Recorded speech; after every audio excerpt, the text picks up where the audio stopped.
मासूम लड़की जो 5 महीने की हामला भी थी, बेदर्दी से कत्ल करके उसको लुक़्माए अजल बना दिया गया। जब उसकी लाश मिली पंखे से लटकी हुई, उसका जबड़ा टूटा हुआ था, ज़बान कटी हुई थी। ऐसे ऐसे तशद्दुद जो उस पे किए, ज़बान बोलते हुए भी लड़खड़ा रही है। किस ज़माने में हम जी रहे हैं, किस ज़माने में हम लोग आज, हमारे आगे कल बच्चे इसी ज़माने में जिएंगे जहाँ पे किसी को ज़िंदगी का, तहफ़्फ़ुज़ का, अपने हकूक़ का कुछ पता ही नहीं है। ख़ास तौर पे जुल्म का निशाना कौन बनती है हमारे ज़माने में? औरतें।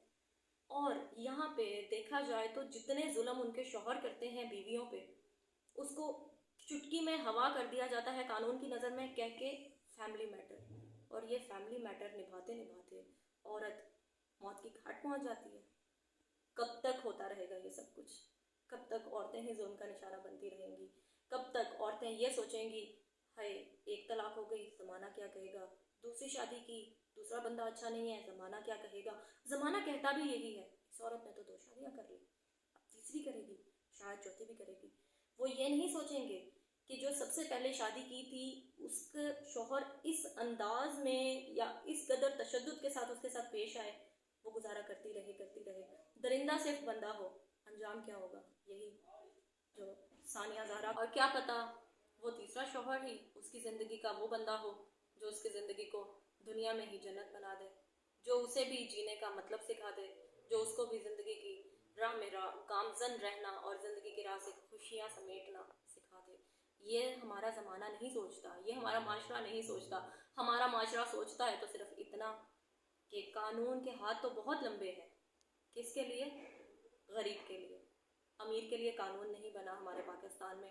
यही सोच के लोग अपनी आवाज़ कानून तक लेके ही नहीं जाते कि ले जाने का फ़ायदा क्या होगा। बहुत हिम्मत करके, डट के, मुश्किलों का सामना करके कानून तक पहुंचते हैं और आगे पता क्या चलता है कि हमारे मुनसिफ का तो याराना है हमारे पे जुल्म करने वालों के साथ। फिर वहाँ पे इंसान आवाज़ उठाना तो दूर की बात है, अपने खिलाफ हुए हुए जुल्म के बारे में भी किसी को नहीं बताता और चुप करके वहाँ से निकल जाता है। ये जुल्म कब तक बर्दाश्त करते रहेंगे? सिस्टम की बात की जाए, जस्टिस सिस्टम की बात की जाए, इंसाफ की बात की जाए, बेशक हमारे यहाँ इंसाफ नहीं है, मगर फिर भी यही कहूँगी कि सोशल मीडिया की ताकत एक ऐसी ताकत है जो बड़े बड़े ऑफिसर्स को कोई ना कोई कार्रवाई करने पे मजबूर कर ही देती है। तो अपनी आवाज़ के लिए, अपने हक के लिए, सच के लिए आवाज़ तो आपको खुद ही उठानी पड़ेगी, अपनी आवाज़ भी आगे खुद ही ले जानी पड़ेगी। और इंसाफ मांगने से पाकिस्तान में नहीं मिलता, इंसाफ छीनना पड़ता है। क्यों कहा जाता है पाकिस्तान में कि इंसाफ तो मिल ही जाता है, लेकिन क्या इंसाफ लेने के लिए मरना ज़रूरी है? ऐसा ही क्यों होता है? 2-3 वकूए हमारे साथ ऐसे हो चुके हैं, हम लोग देख चुके हैं।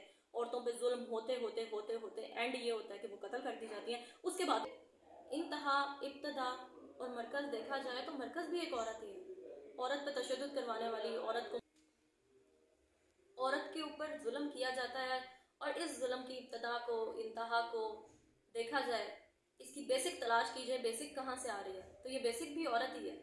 औरत ही है जो औरत को मौत के घाट उतरवा रही है। सास, बहन वही है जो अपने बेटे को, अपने भाई को इतना उकसाती हैं, ये सोचे समझे बगैर कि वो खुद भी औरत है। उन्हीं की गोद से जन्म लिया है उनके बेटे ने, उन्हीं का वो भाई है।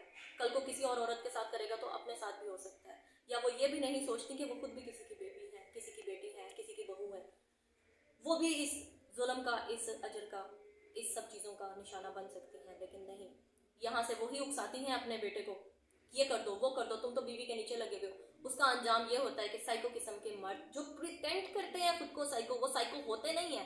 पागल, एक पागल के बारे में कहा जाता था कि लोग पागल है, बताता वो बहुत था कि वो पागल है, लेकिन वो पागल किस तरह का था? बाहर का सामान चोरी करके या तो घर का सामान बाहर फेंकता हो तो कहा भी जाए कि वो पागल है। ये अनोखा पागल, अनोखे किस्म का पागल है जो बाहर का सामान चोरी करके घर के अंदर डालता है। इसको पागल नहीं कहा जाता, इसको साइको नहीं कहा जाता। ये हमारे माशरे का हिस्सा बन चुका है। आवाज़ उठाते रहें, हक के लिए बोलते रहें। एक शेर इसके साथ ही कहना चाहूँगी, बंद करें। कानून की बात की जाए तो अमरा को कानून में ख़ास रियायत है। मैंने अपने शहर के काजी से ये सीखा है। इसके साथ ही अपनी मेज़बान को इजाज़त दीजिए। देखते रहिए।